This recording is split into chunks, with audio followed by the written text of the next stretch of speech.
Grace and peace, you guys. Welcome back to Unshakable with April Chapman as we discuss all things social, cultural, political, and theological from a biblical perspective. I'm your host, April Chapman, and welcome to today's show. So today we're going to be reacting to the possible news that Stephen A. Smith might be running for president in 2028. Now, there have been a few names kind of tossed around on the Democratic ticket. Obviously, you got Gavin Newsom and AO Brain Dead C, AOC, Ocasio, Alexandria Ocasio-Cortez. Lord have mercy. Y'all see her at that Munich event? Just, y'all thought Kamala was slow and was queen of the word salad. You ain't seen nothing from AOC. I mean, she put, it's bad if you put Kamala to shame and make Kamala sound articulate.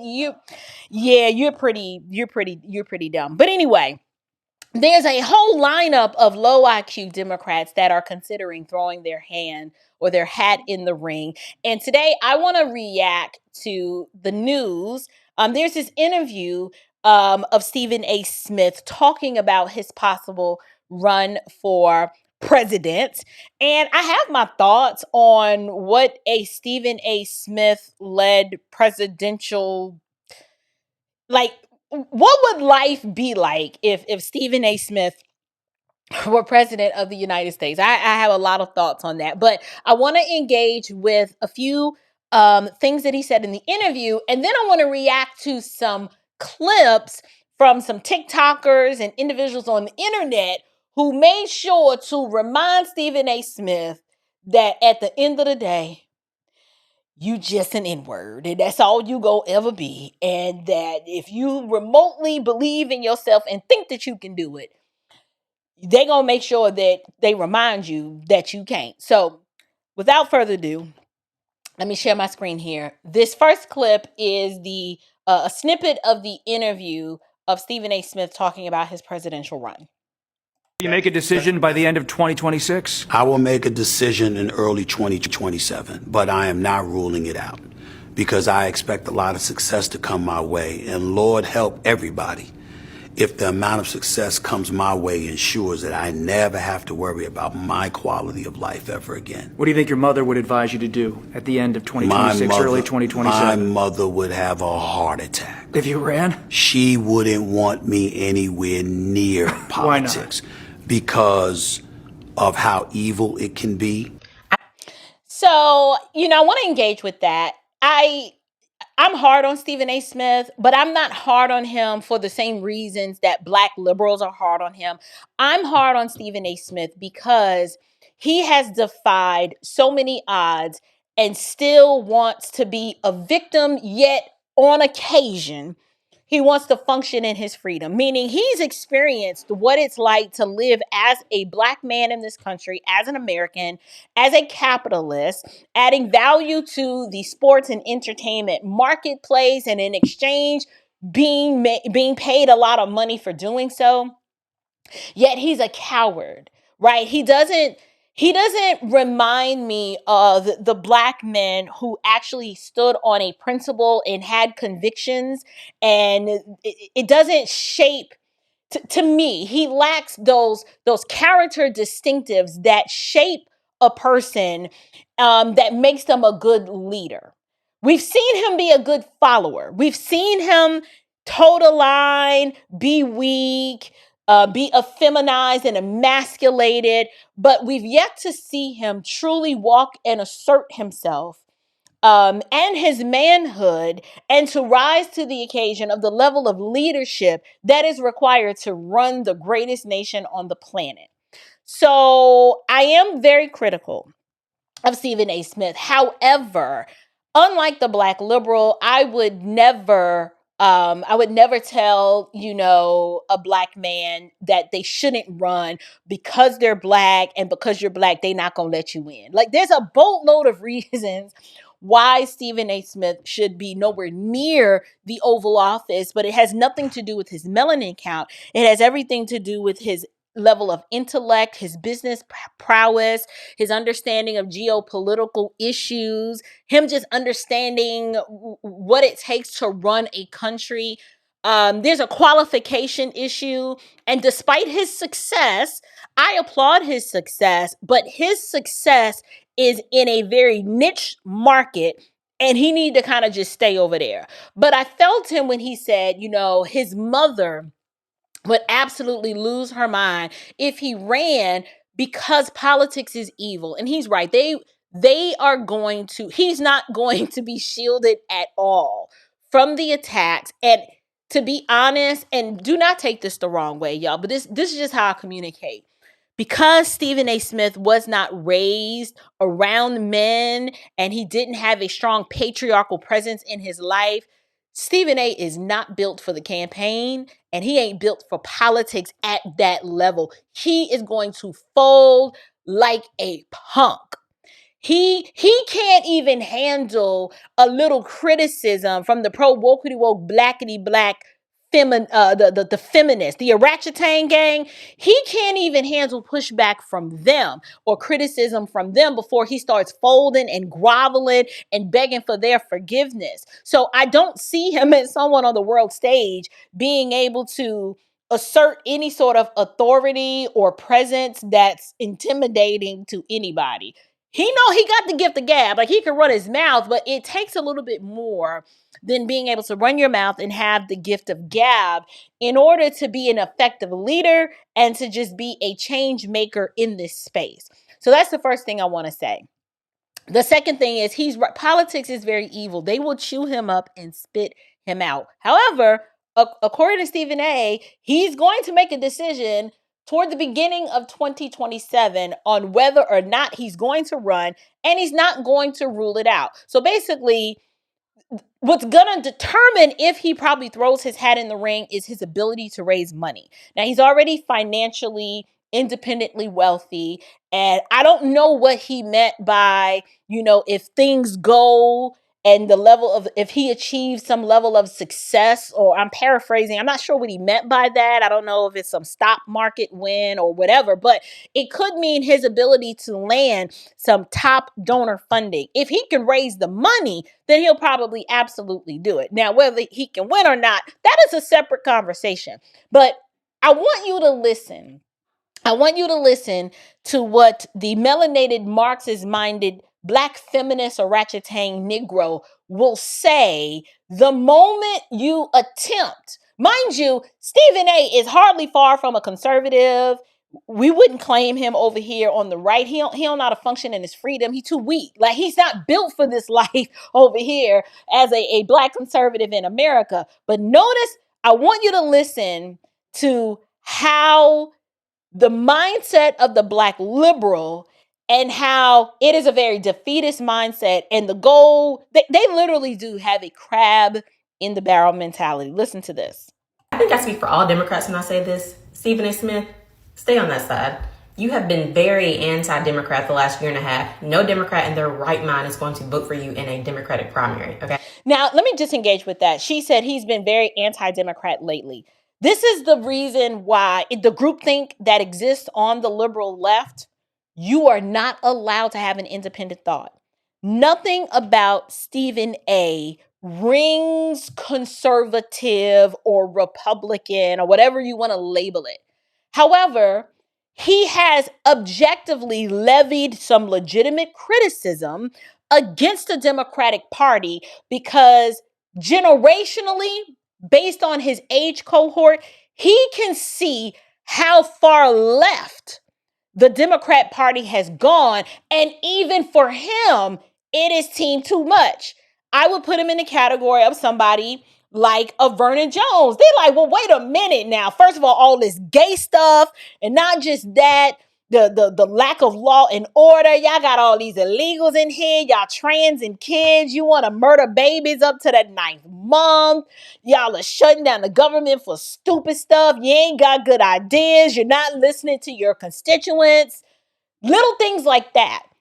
These are not polarizing opinions, but because it is the opposite of what the progressive left wants, and because he dared to say it out loud, she labels him as saying, for the past year and a half, you've been very anti-Democrat lately, meaning if the orangutan cohort of the Democrat Party, the liberal-minded, unhinged, female, leftists, if they champion a thing and you go against them, to them, it's not, hey, I have a difference of opinion. I see it this way. They don't even want to engage with the argumentation.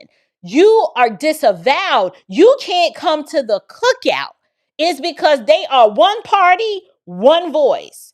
You either get on board or you get to step in. There isn't any room for nuance with the left because they are tyrannical and they are authoritarian. I mean, they're just like their Democrat former ancestors, the KKK, Confederates. That's who they are. It's our way or the highway. And if we don't get our way, we will rebel and we will revolt and we'll resort to violence, intimidation, bullying tactics. The Black liberal is the epitome of their Democrat ancestors. Those former Confederates, the KKK, they are literally the Nazi party. But you know how they always project and claim you're a Nazi. Yeah, that's them. A bunch of bullies. And they will shame you to high heavens the moment you have an opposing viewpoint and they're too low IQ to listen to what you're saying, to say, let us engage with what our fellow Democrat is saying. Let's engage with the argument and have some dialogue. It's like, No, they do the bidding of their masters. I told you, the Democrat Party is a bunch of masters looking for slaves, and Democrat voters are slaves looking for masters. And any semblance that Stephen A. Smith looks like he want to run off the plantation, he gonna send them goons out. He gonna send the black woman out to get him and to snatch him back and to remind him of who he is. But you'll see what I'm saying. Let her finish. Go run for president as a Republican, okay? But let's just be honest. You are not qualified to be president. No. Stephen A. Smith cannot run for president as a Republican, man. Just because he said a few things that were kind of anti-leftist, were actually very moderate, that don't make him a Republican. We can't, in good conscience, claim him over here either. I told you, he's too weak. He's not built for this. He's too worried about what y'all think about him. He doesn't know how to function in his freedom and to stand alone. He cannot do it. He is unable to resist the need to please you invisible friends. And so, no, he can't run over here. He's too liberal for us. He's logical and level-headed on some things, but his worldview is too skewed. It's not rooted in an objective standard. He got too many things wrong with him. We don't want him. No thanks, but no thanks. He too weak. We over here are the party of masculine men who do not bow the knee to any and everything that the feminazis want and say. And the men over here ain't scared of y'all. They will tell you to your face, your ideas are stupid. We are not doing what it is that you want to do. This is the direction where we're going. Over here, the women march. We get our marching orders and we march. We get in line and we march. Y'all have a concept of that because y'all are matriarchal. That's why Stephen feels very comfortable over there. He can't come over here and run and do nothing. Okay, we don't even want him running in a game of tag. He's of no value to us over here. We appreciate and we actually applaud him for the few times he dared to step outside the box and to articulate an independent thought. But articulating an independent thought doesn't make you conservative or Republican. It kind of just, it makes you a human that's not in a cult. But he would have to, we need to see more. He would have to adopt a completely different worldview and then be bold and stand 10 toes down on it, regardless of what y'all think about it. And he's not there yet. He's not there. Because the moment he had legitimate criticism for Jasmine Crockett, what happened? Oh, y'all came out the woodwork and told him a new one. And he went right back running over there, crying, licking his wounds, apologizing. Y'all sent him over to the headmaster in charge. Y'all sent him over to the head overseer, Roland. Roland slapped up on him, Kari Champion, and a few other black female orangutans. Y'all beat him up pretty bad. I mean, he was bloody and he was wounded. And I don't think he's ever recovered from that yet. It is for that reason. He's not built for what we do over here. So we respectfully decline the trade. Don't let Donald Trump fool you, okay? They let him in, but they're not going to let a black man in not being qualified.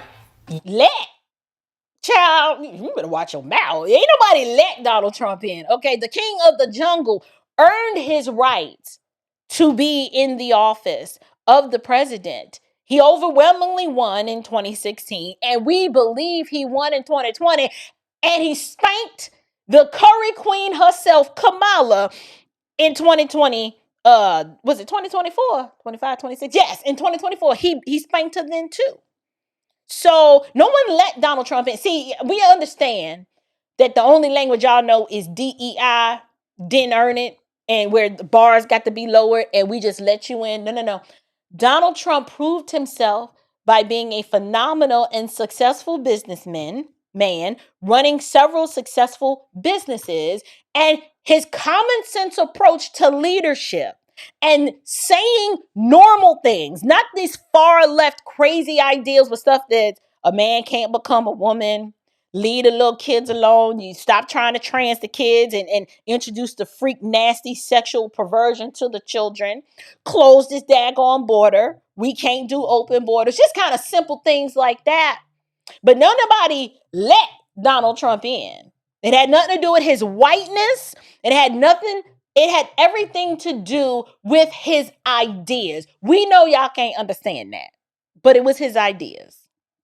You might think you are above it all because you are very wealthy, but sweetheart, you are a black man in America. You have to be twice as good, and you are just simply not qualified to be the president. Twice as good as who? You see, the black liberal has such an inferiority complex. These are the categories that they think in. You know, as a black man in America, you got to be twice as good. So here's my question. Twice as good as who? Because whoever you insert as the who, that is the standard, which means if you're saying the white man, you got to be twice as good as him. That means you make white people the standard, which means you are automatically, the assumption is that black people take a subordinate position. Only weak-minded, inferiority complex having people think like this. I've never thought in categories of I gotta be twice as good as a white person. No, I'm just good. I'm the best to ever do it, period. I don't care what ethnic persuasion the person comes in, what gender they come in. If it's a skill set that I have, my goal is always to be the best. It is to be the best version of me. I need to outcompete myself. The white man isn't the standard. If that's the standard, that's a very low standard to set. But that is normal. That is a normal concept, a normal defeatist mindset that the black liberal has. And this is how they think. And so the idea that Stephen A. could even think to aspire to something as lofty as wanting to be president of the United States, for them, it is about you black. That's all you ever gonna be is black. You know, the standard of whiteness, you got to be twice as good, and you're not that. Whereas over here, or at least for me, my argument is no. White people are not the standard. But there is a soft skill and a set of skills and talent and abilities that the president must possess. And Stephen doesn't meet that regardless of his ethnic expression. He just doesn't meet it. But notice to her, the standard is You got to be twice as good. The assumption in how they think, she didn't say it, but I feel confident in saying the standard that she is saying that he has to be twice as good as is the white man. I told you these people got an inferiority complex. They do. It is Stockholm syndrome. They love their oppressor. They do. And the cognitive dissonance that they walk around with prevents them from seeing someone as successful as Stephen A as being equal, right? Just in general.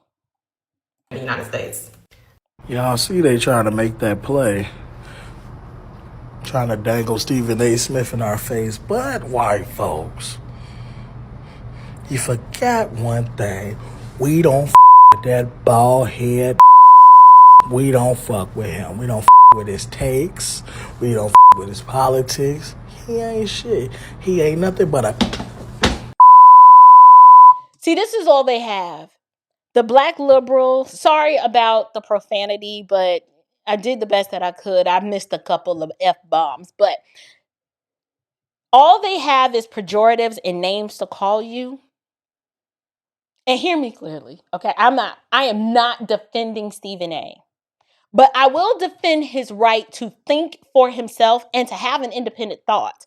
But on the liberal left, you're not allowed. So when they say we don't F with his takes, we don't F with, he's nothing more than a coon to them. They will try. The goal is to shame you. The goal is to belittle you because ultimately they want to silence you. They don't have the emotional intellect or the IQ to engage with any of the oppositional positions that Stephen A has taken. They're really not that controversial and they're really not that conservative. They're more common sense approaches to a lot of things. And so because he dared to speak them out loud is why you have black liberals like this saying, we don't mess with Stephen A and his takes and he a coon and whoop-de-woo, whoop-de-woo. Yeah, I think he absolutely, you have to take Stephen A. Smith seriously as a presidential candidate simply because of the boxes that he checks. These are boxes that could, with more polish, with a team, with money, these will go beyond check boxes to him being seriously in the conversation to run for president. You can't win the Democratic nomination if black women are kicking your back in. They're the conscience of the party. They will end him. Yeah, I mean, clearly, I've been critical of him. Kerry Champion has been critical of him. Others, we saw how he responded to Jasmine Crockett. So I thought that was very telling. Notice how that previous comment said, you won't win if you have black women kicking your back in. It's because Democrats know the black woman is the attack dog. The orangutan, the female imbecile who can't manage her misery that happens to be black. They know that voting block, because most of them don't have no male headship in their life and they have no point of reference for such, they overwhelmingly support the Democrat Party at over a 90% clip. And so the Democrats rely on the black female votes because without it, they can't win. So this person is highlighting that, well, without black women, like how is he supposed to be a viable candidate if y'all keep kicking his back in? Because, we can't win without the black female vote. And Stephen A knows that. That's why he probably spent a lot of time trying to placate to them and begging y'all. I love Jasmine Crockett. She's accomplished and she is smart and her is brilliant, but her is ineffective. That's where Stephen A messed up. He wasn't supposed to say that out loud. Now, he believes it and thinks it, but because he weak and he ain't got a spine and he don't know how to be a masculine man and stand on principle, like, look, I said what I said. She's not going to win that Senate seat. We should not run her. She's been ineffective in the way that she engages and the way she communicates, and no one is taking her serious, and she need to step aside and let somebody else do it. He's too weak. That's how he feel, but he knows he can't say that because he has spent his entire life pandering to women, beginning with the women in his personal life. And then because he's a Democrat, he already knows the name of the game is whatever these Democrat leftist feminists say, you have to bow the knee to them. This is why he can't come over here with us. I told you, because he don't have it in him. We want him to. We would love for him to have it in him, but he doesn't. So it's not going to work. But she admitted, yeah, we've been pretty critical of him. However, do not discount the possibility, she said, with a team, with some money, a little polish, round out them edges a little bit. She's probably thinking of his winsome way that he can communicate and debate. It's a possibility. And this is someone, Jemele Hill was formerly on the sports side, but in terms of her active participation in political discourse, she kind of knows it's a possibility. It's a possibility that, Stephen could be considered viable. Just pay attention to what he said there. More police, all the things that hit the right notes. Economy. Like more police. She's saying those are things that normal thinking Americans are for. We want law and order. It's only the melanated Marxists that rebels against law and order, particularly on the Democrat side, because they need the crime so that you can keep voting for them, because they'll promise to fix it, but they never do. The economy. He is a capitalist. He's made a lot of money and he wants Americans to thrive financially. Now, he doesn't have a clue how to balance a budget of this magnitude and how to bring any sort of economic stability or vibrance to the American people. Look, definitely not better than Donald Trump, but she knows that is something that's important to the vast majority of Americans. So law and order, because they're anti-police, because that's communistic in nature. And then the economy. He's not a socialist. He's not team of the free. And for the Democrat Party, especially the Black woman, all they want is free. Take care of me, Big Daddy government, because I ain't got no man that's going to do it. And I need you as a safety net and a crutch to take care of me in my latter days. So you do that, sprinkle in enough anti-Black messaging to let a certain group of people know, like, I'm one of them, but I ain't one of them. You do that, you might be cooking with gas. You make a decision by the end. You make a decision. All right. Sorry about that, you guys. I'm going to wrap it up. The anti-Black messaging. You're like, what is she talking about? When has Stephen A. ever said anything anti-Black? Anti-Black messaging is any sort of message that attempts to hold Black people accountable and to hold their feet to the fire to the things that normal, average, everyday, other functioning human adults would be held accountable for. If you attempt to do that, that is considered anti-Black, meaning if you're against DEI, if you actually think that merit should warrant you a place or a position to do something, that's anti-Black. Anytime you want to hold criminals accountable, that's anti-Black. Anytime you don't want to be, make it rain and give Black people free stuff and you want to hold them to a healthy doctrine of work, that's anti-Black.